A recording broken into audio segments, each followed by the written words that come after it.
In Austin, I'm Darenisha Heron. We continue to monitor the investigation into a small plane crash in Wimberley. It happened Thursday night, killing all 5 people on board. The plane went down on private property in a wooded area north of FM 2325. Flight data shows the plane was traveling from Amarillo to New Braunfels. The Texas Department of Public Safety has released the names of the 5 victims. The pilot has been identified as Justin Appling. The passengers were Hayden Dillard, Serene Wilson, Brooke Skypala, and Stacy Hedrick.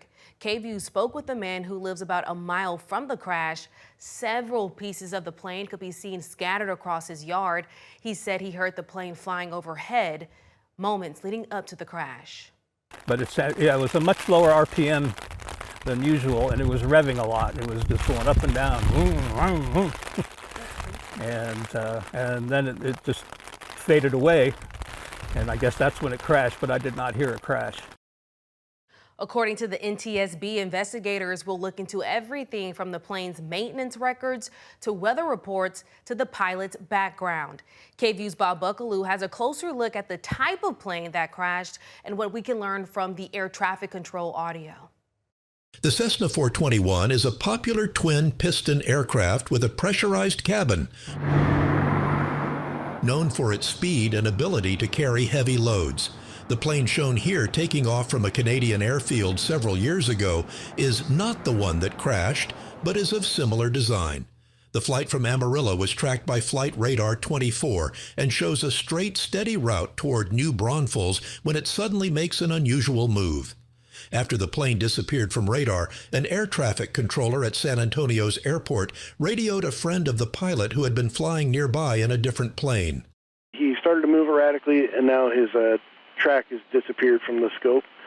So we want to make sure everything's all right with him. Do you have any way of getting in contact with him? Roger that. I'm going to land, and I'm going to give him a call and check on the flight radar again for 106. A few minutes later, an airline pilot confirms that he has picked up the signal from the emergency locator transmitter on the downed plane. The ELT automatically activates upon high impact. Could you just take a listen? You're about 3 miles from where we've lost an aircraft. We want to know if there's an ELT in that area. Yeah, it's a strong ELT for American 691. You have a strong ELT in that area? Okay, American 691. Thank you. Crash investigators say they will have a preliminary report in about 30 days, although it may be 12 to 24 months before a final report that explains the probable cause of the crash. Bob Buckaloo, KVUE News. Travis County District Attorney Jose Garza's misconduct hearing is set for Monday. DA Garza and 4 top assistants are facing allegations that they hid evidence in a misconduct case against Austin police officer Chance Bretches. The officer's attorney claims that Garza held secret negotiations with city leaders where they discussed whether the city of Austin was criminally liable for injuries to protesters back in 2020 rather than individual officers like Bretches. The officer's attorneys said prosecutors effectively identified the city itself as an alternate suspect in the case and that they withheld that information because it would have undermined their case against Bretches.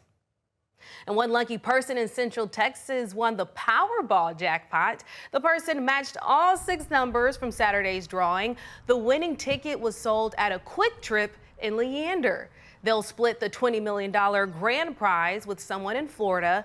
They chose the cash option, meaning after taxes, they'll take home around $4.5 million. We're counting down to America's 250th anniversary, and as we prepare to celebrate this milestone, we are saluting some amazing Americans making a difference in their own communities to make this a better place to live. We spent some time with one woman who has spent decades turning a new page for a good cause. Keep going. Yeah, it's 3 more lines. At first glance, you may not see why this retired librarian is considered a local hero by those who know her. That's why you have to listen. The prowl remains a question that continues to burn and that is still unanswered. For 35 years, she has been giving her time and her voice to those who need her. I love what I do. Anything that has to do with books, I love.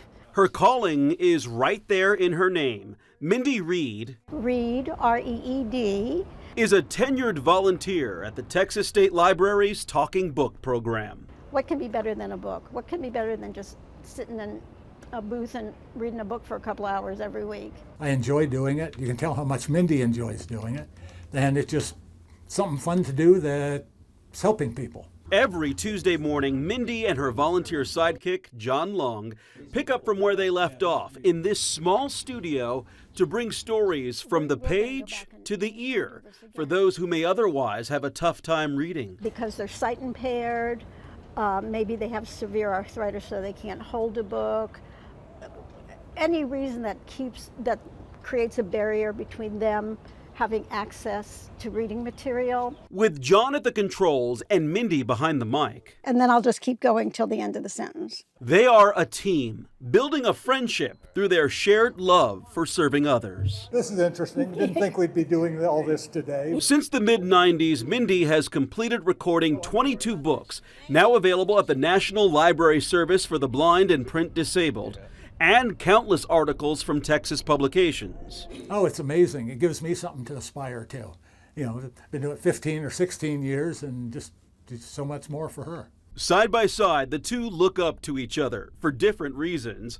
They both proudly show their certificates of appreciation from the Texas State Library. Mindy has logged more than 2,433 hours of volunteering. John is reaching the 1,500-hour mark. Although he must have known about the guilt of the prowls. This all may be just a bunch of words, but it's the action behind them, making a difference for so many who either cannot see the pages or hold a book, which is why Mindy has been so happy to lend her voice all these years. And there's nothing in this world as wonderful as being read to.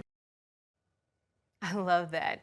Mindy not only volunteers with the Texas Talking Book program, she also started the Recycled Reads program at the Austin Public Library and oversaw that operation for 10 years. She also hosts a radio program featuring interviews with Central Texas authors. Mindy encourages anyone who wants to volunteer to look into the Talking Book program. That's it for us here in Austin. I'm Darrenisha Heron.